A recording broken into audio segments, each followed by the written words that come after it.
আমার নাম পারভেজ। আমি মির্জাপুর পশ্চিমপাড়া মসজিদের ইমাম। মানুষ আমাকে সম্মান করে, হুজুর বলে ডাকে, আমার পিছনে দাঁড়িয়ে নামাজ পড়ে। আমি তাদের জন্য দোয়া করি, তাদের সুখে দুঃখে পাশে থাকি। কিন্তু আমার নিজের জীবনের কষ্টের কথা খুব কম মানুষই জানে। মাস শেষে আমি বেতন পাই মাত্র 7,000 টাকা। এই রমজানে মসজিদ কমিটি আমাকে 7,000 টাকা বোনাস দিয়েছে।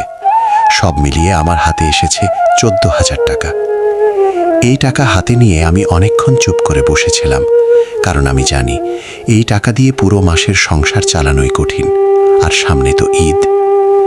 সেদিন সন্ধ্যায় আমার ছোট মেয়ে এসে বলল, আব্বু, ঈদে আমাকে একটা সুন্দর জামা কিনে দিবেন?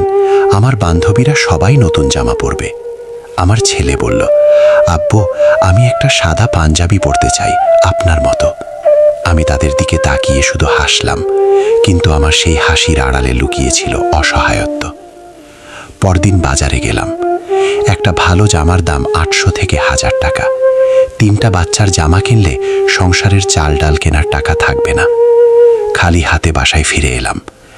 আমার স্ত্রী আমার দিকে তাকিয়ে বুঝে গেল সব। সে মৃদু হেসে বলল, চিন্তা করো না, আল্লাহ অবশ্যই আমাদের জন্য কিছু ভালো রাখছেন। তার চোখের কোণে পানি ছিল, আর আমার বুকের ভেতরটা ভেঙে যাচ্ছিল। আমি একজন ইমাম। আমি মানুষকে ধৈর্য শেখাই, আল্লাহর উপর ভরসা রাখতে বলি। কিন্তু আজ নিজের সন্তানদের সামনে দাঁড়িয়ে নিজেকে খুব অসহায় মনে হচ্ছিল। ঈদের দিন সবাই নতুন কাপড় পরে আনন্দ করে, আর আমি শুধু আমার সন্তানদের মুখের দিকে তাকিয়ে ভাবি, আমি কি তাদের এই ছোট্ট স্বপ্নটাও পূরণ করতে পারবো না? আমরা ইমামরা সমাজকে পথ দেখাই, মানুষের জানাজা পড়াই, তাদের জন্য দোয়া করি, তাদেরকে সঠিক পথের দিশা দেই। কিন্তু আমাদের জীবনের কষ্ট, আমাদের পরিবারের কষ্ট, সেগুলো খুব কম মানুষই দেখে। আমরা বিলাসিতা চাই না, আমরা শুধু চাই সম্মান নিয়ে বাঁচতে। আমরা চাই ঈদের দিনে আমাদের সন্তানদের মুখেও একটু হাসি ফুটুক। সমাজের বিত্তবান মানুষ, মসজিদ কমিটি এবং দায়িত্বশীল ব্যক্তিদের কাছে আমার ছোট্ট আবেদন, আপনারা আমাদের দিকে একটু তাকান, আমাদের জন্য একটু সহানুভূতি দেখান।